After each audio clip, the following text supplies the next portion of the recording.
We spent 47 videos going through the book of James. What did we see? What should we learn? How should we be different? What is the book of James all about?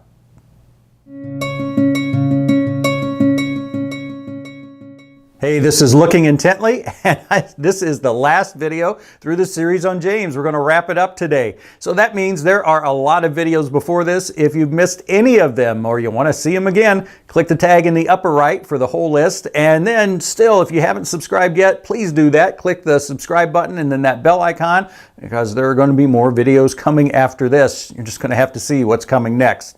Also, like I say most every time, if you like the video, let YouTube know. Click the thumbs up, leave a comment, share it on social media.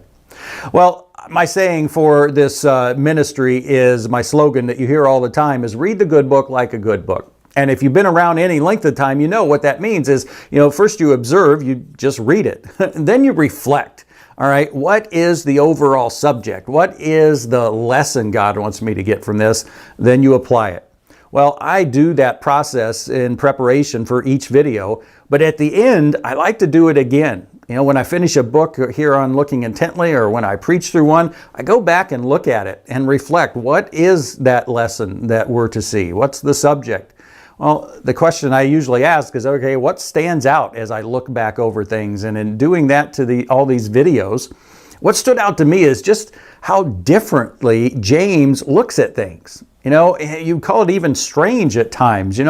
I mentioned to understand some of the very words James uses, you almost need the dictionary of James to understand the word joy and to understand the word faith and doubt. And, he just has a different explanation of those things that maybe our culture has, gotten away from. You need to understand it to know what he's talking about.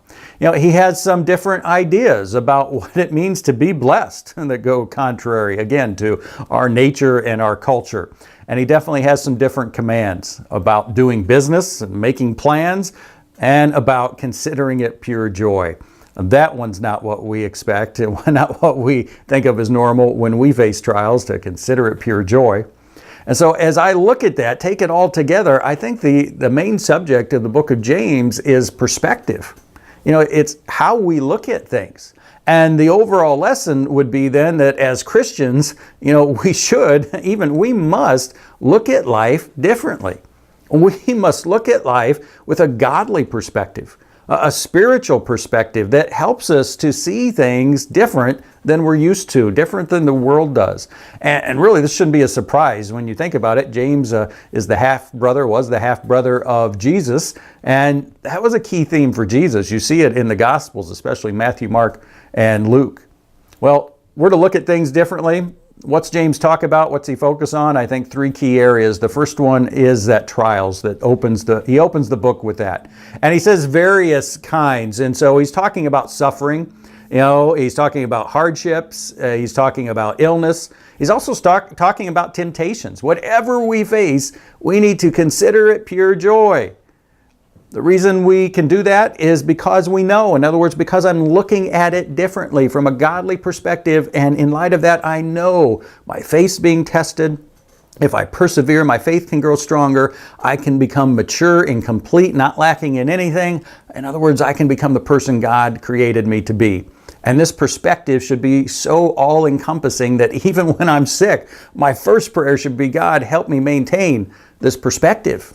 Help me focus on my commitment to you and maintaining that faith and having that joy even more than being healed. Well, a second area he talks about is faith. And, the word faith and the word belief, they come from the same Greek word. They should mean the same. There's no inherent difference, but we use them differently. James knows that, and so he deals with that distinction. He'll use the verb form that has to be translated then believe to represent that initial stage of mental assent. I believe something's true. I agree in my mind. A statement, a fact is true. And that's necessary. It has to start there, but it's not complete on its own. And he uses that great example. Even the demons believe there's a God. Good start, not near enough. Faith in James, as he tries to make that distinction and help us realize that what needs to follow faith is when I live out the implications of my belief and the commitment I made to that belief.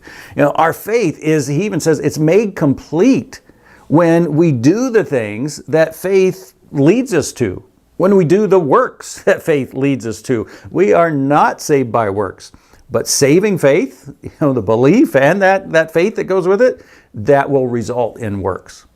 And then the last thing that stuck out to me that he views differently is this idea of what it means to be blessed. Back in chapter 1, verse 9, he said, "Let the lowly brother boast in his exaltation and the rich in his humiliation." Well, that's looking at the world different, isn't it? We don't look at a rich person and say, how humiliating that you're rich. And we don't really exalt the poor. Well, James is making the point that salvation trumps everything here on this earth. These physical things, that lack of or abundance of, nothing compared to being saved, to having this relationship with God. And so that's why the lowly person is exalted. And the rich person, he's talking about rich believers, that person can have that relationship, does have that relationship. What's humiliating is the fact is their riches are nothing compared to it. What the world sees and what they're known for, those are nothing compared to that relationship with God. Well, the key as you look at this, I think it underlines all of James, is the perspective difference is, the key perspective difference is that of humility versus pride. And true humility, the humility that says God is God and I'm not. And you look at some examples in James, that means, I realize my lack of knowledge, my lack of wisdom, as James talks about the wisdom from above versus the wisdom of the world. There's a perspective difference.